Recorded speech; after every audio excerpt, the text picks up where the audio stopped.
Bapak, Ibu, dan Saudara yang terkasih dalam Tuhan Yesus Kristus, selamat berjumpa lagi dalam katekisasi Pangrimat, kali ini sebagai bentuk pemeliharaan iman kita semua. Semoga tetap sehat dan tetap disiplin protokol kesehatan, apalagi kita memasuki cuti panjang, libur memperingati Hari Maulid Nabi Muhammad SAW. Bagi umat Muslim, selamat merayakan Maulid Nabi. Kiranya membawa kehidupan yang penuh rahmat. Mari kita mulai dengan saat teduh. Saat teduh kita mulai.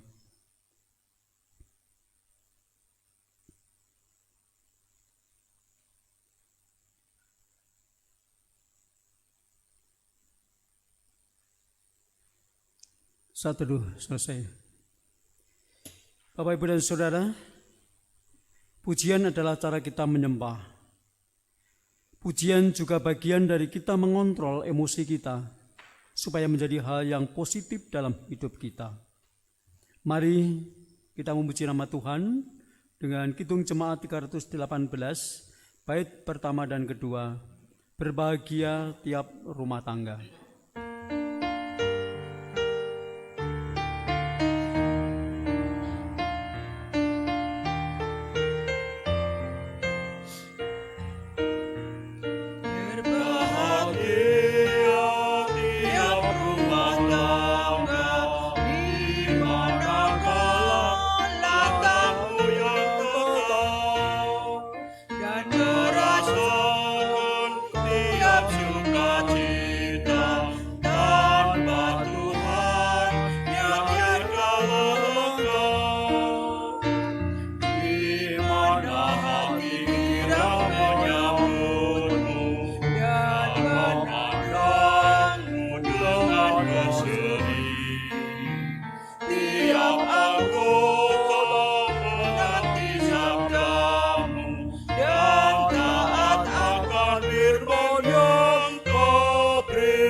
Mari kita berdoa.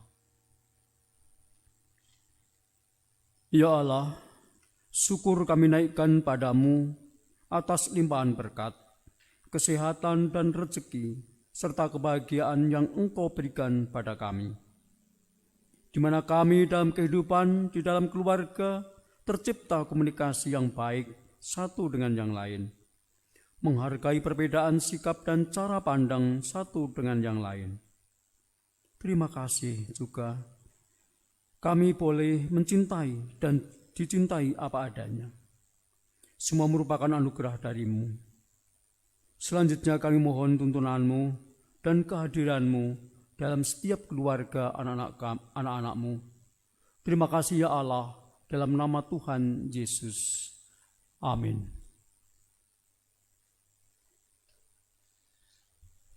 Pada kali ini kita akan mendengar sabda Tuhan dari Injil Lukas pasal 6 ayat 12 sampai dengan 19. Tetapi mari kita berdoa terlebih dahulu. Kami akan mendengar sabdamu, berfirmanlah dalam Kristus Yesus. Amin. Injil Lukas bab 6 ayat 12 sampai 19 yang demikian. Pada waktu itu pergilah Yesus ke bukit untuk berdoa dan semalam-malam ia berdoa kepada Allah. Ketika hari siang ia memanggil murid-muridnya kepadanya, lalu memilih dari antara mereka 12 orang yang disebutnya rasul. Simon yang diberinya nama Petrus, dan Andreas saudara Simon, Yakobus dan Yohanes, Filipus dan Bartolomeus, Matius dan Thomas, Yakobus anak Alfeus dan Simon yang disebut orang Zelot, Yudas anak Yakobus dan Yudas Iskariot yang kemudian menjadi pengkhianat. Lalu ia turun dengan mereka dan berhenti pada suatu tempat yang datar. Di situ berkumpul sejumlah besar dari murid-muridnya dan banyak orang lain yang datang dari seluruh Yudea dan dari Yerusalem dan dari daerah pantai Tirus dan Sidon. Mereka datang untuk mendengarkan dia dan untuk disembuhkan dari penyakit mereka. Juga mereka yang dirasuk oleh roh-roh jahat beroleh kesembuhan. Dan semua orang banyak itu berusaha menjamah dia, karena ada kuasa yang keluar daripadanya, dan semua orang itu disembuhkannya. Demikianlah sabda Tuhan yang sudah kita baca dan kita dengarkan bersama-sama. Bapak Ibu, dari dalam leksionari yang diterbitkan oleh Sinode GKJ, temanya adalah dalam minggu ini keluarga yang mengasihi. Lalu apa hubungan perikop yang baru kita baca tentang pemilihan para rasul dengan kehidupan keluarga kita? Bapak Ibu, saudara-saudara, perlu kita pahami bahwa Yesus punya saudara sedarah dari Ibu Maria. Lalu pertanyaannya, kenapa beliau tidak memilih salah satu dari saudara-saudaranya tersebut sebagai rasul? Yang pertama kita pahami, pilihan adalah hak Allah. Ada proses yang dilakukan Yesus, yaitu semalam-malaman dia berdoa. Tentunya ada pertimbangan tentang saudara-saudaranya yang sedarah. Dan ini tentu tidak sembarangan dia melakukan hal tersebut. Ada proses nanjihke yang lama, begitu lama sepanjang malam, untuk sampai pada pilihan rasul yang ke-12. Yang kedua, perlu kita pahami juga dalam pilihannya ada yang gagal, yaitu Yudas. Jadi tidak semua berjalan sesuai dengan harapan. Nah, dari situ kita belajar tentang keluarga kita. Yang pertama, bahwa Allah memilih kita untuk ditempatkan pada suatu keluarga tertentu, dan kita tidak bisa menolaknya. Walaupun siapapun tentu seperti lagunya Opi, andai aku jadi orang kaya, itu mengandaikan bahwa seandainya dia bisa memilih, dia akan memilih lahir di kehidupan keluarga yang sangat kaya. Jadi kita hanya bisa bersyukur apapun kondisi keluarga kita. Tetap bangga dengan ayah kita walaupun ia seorang penjual bakso kocek. Karena Allah punya kehendak dan pertimbangan yang jauh ke depan tentang kita dan keluarga kita. Jangan pernah menyesali keberadaan kita dan keluarga kita, dan jangan pernah iri pada keluarga yang lain. Yang kedua, gagal atau kegagalan adalah keniscayaan yang bisa terjadi pada siapapun, bahkan pada 12 murid. Kita bisa jadi suami yang gagal, istri yang gagal, anak yang gagal. Tetapi selalu ada kesempatan untuk memperbaiki, bangkit dari kegagalan, optimis dan realistis walaupun kita masing-masing punya mimpi. Seseorang yang ingin menjadi dokter, secara realistis dia melihat ekonomi keluarganya, maka jalur prestasi dan beasiswa jadi pilihan yang harus dia pilih. Maka dia akan belajar dengan sungguh untuk meraih prestasi dan beasiswa. Realistis juga bila ternyata prestasi kita biasa-biasa saja. Kita harus berganti haluan tentang mimpi kita, ataupun kita melakukan kuliah sambil bekerja. 12 muridnya pilihannya Yesus, menurut pandangan saya, gagal semua. Meninggalkan Yesus ketika Via Dolorosa, sejak peristiwa di Taman Getsemani, tidak ada satupun murid yang menemani Yesus. Semuanya melarikan diri. Tapi perbedaannya adalah 11 kembali bangkit dari kegagalan, sedangkan yang satu masih dalam kegagalannya. Bapak Ibu, bagaimanapun usaha kita, kehidupan kita bisa gagal, tetapi mari selalu ada kesempatan untuk kita bangkit, untuk kita bisa memperbaiki keadaan yang sudah terjadi. Mari kita menjadi ke-11 murid yang walaupun gagal tetapi bisa bangkit dan kembali pada situasi yang sangat memungkinkan untuk meraih harapan dan cita-citanya. Kiranya Tuhan memberkati, maju terus dan terus bangkit. Amin. Bapak, Ibu, dan Saudara terkasih dalam Tuhan Yesus Kristus, kita masuk dalam penutup katekisasi Pangrimat saat ini. Marilah kita hayati panggilan hidup dalam melihat kegagalan yang sedang terjadi dengan lapang dada, supaya kita tetap yakin akan masa depan kita. Mari kita pujikan Kidung Jemaat 376 bait yang pertama dan kedua.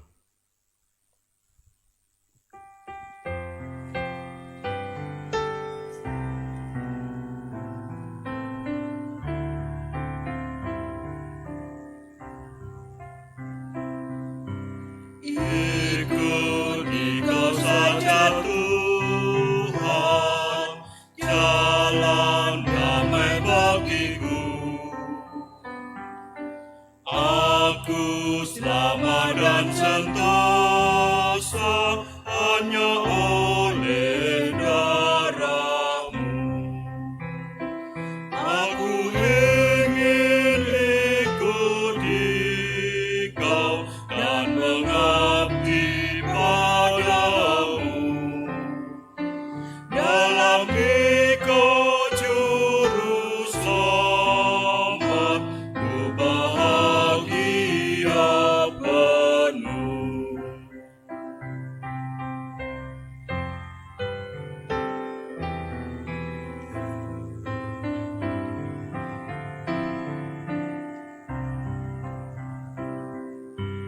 Ikuti kau di sengsara, karena janji-Mu teguh. Atas kuasa kegelapan, ku menang bersama-Mu. Aku ingin ikuti kau dan mengabdi padamu. Dalam Engkau juru selamat, ku bahagia penuh.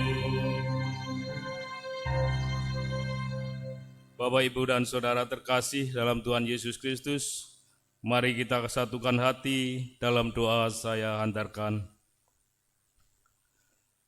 Tuhan Yesus Kristus, terima kasih Tuhan atas penyertaan Tuhan saat ini di dalam pangrimat, katekisasi Pangrimat saat ini bisa berjalan dengan baik dari awal sampai akhir.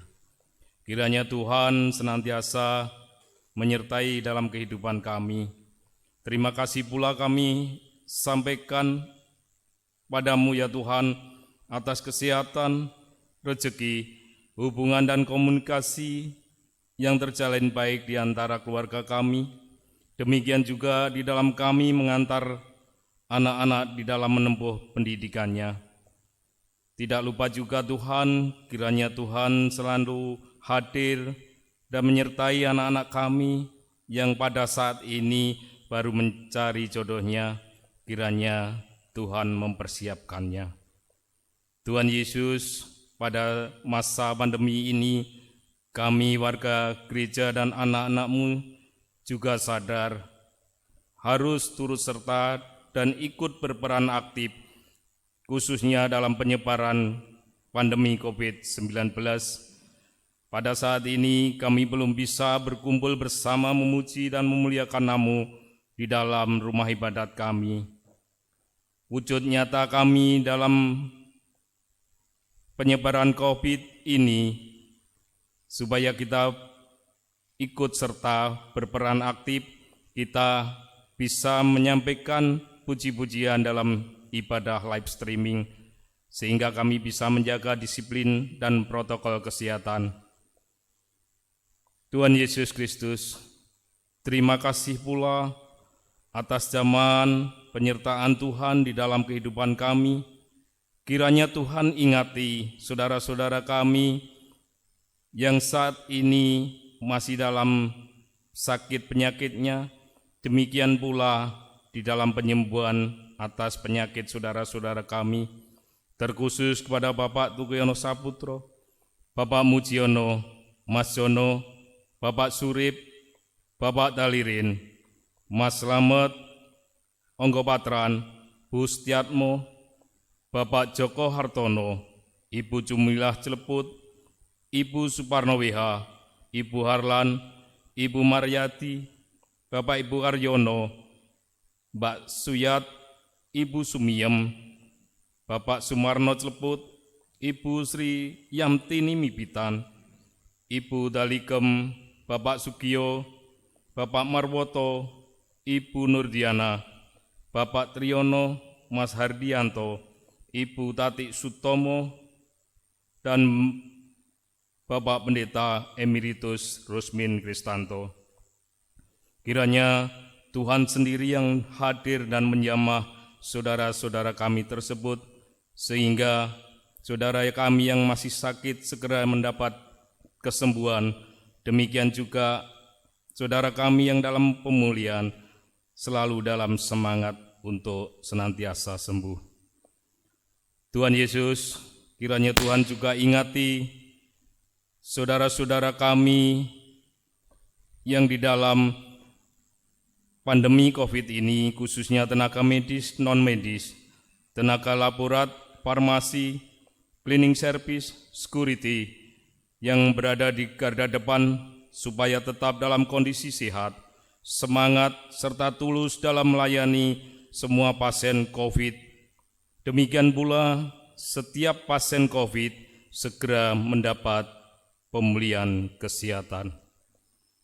Tuhan Yesus Kristus, kiranya Tuhan juga senantiasa menjamah saudara-saudara kami, terkhusus yang ada di GKJ Karangnongko di dalam pandemi ini, khususnya yang bergerak di dalam dinas kesehatan, seperti Ibu Tria, Ibu Nia, Ibu Ririn, Ibu Kinasih, Ibu Binta, Ibu Anggi, Ibu Suswanti, Ibu Edwin, Bapak Ari, Ibu Maria, Ibu Novita, Mbak Lia, Mbak Dwi, Ibu Ani, Ibu Andita, Ibu Puput, Mbak Esther, serta Ibu Dewi.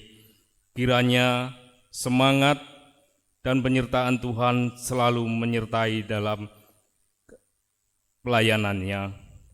Tuhan Yesus Kristus, saat ini pula kami mohon penyertaan Tuhan terhadap khususnya perangkat pemerintahan dari bawah sampai atas, dari RT, RW, perangkat desa, camat, dan yang sampai ke pimpinan kami, Presiden. Terkhusus lagi Tuhan, kiranya Tuhan senantiasa hadir dan mengamankan pilkada pada tanggal 9 Desember 2020 yang akan datang. Kiranya jauhkanlah kami semua, pemerintahan khususnya di Klaten, jauh dari segala godaan. Semua ini kami serahkan dalam tangan kuasa Tuhan Yesus Kristus. Amin.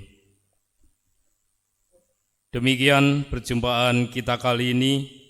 Mohon maaf apabila ada tutur kata kami yang tidak berkenan. Tetap semangat, sehat, tetap disiplin jalankan protokol kesehatan, rajin cuci tangan, jaga jarak, dan pakai masker. Tetap kreatif dalam mencari rezeki. Tuhan Yesus memberkati kita semua. Sampai jumpa di lain waktu. Salam.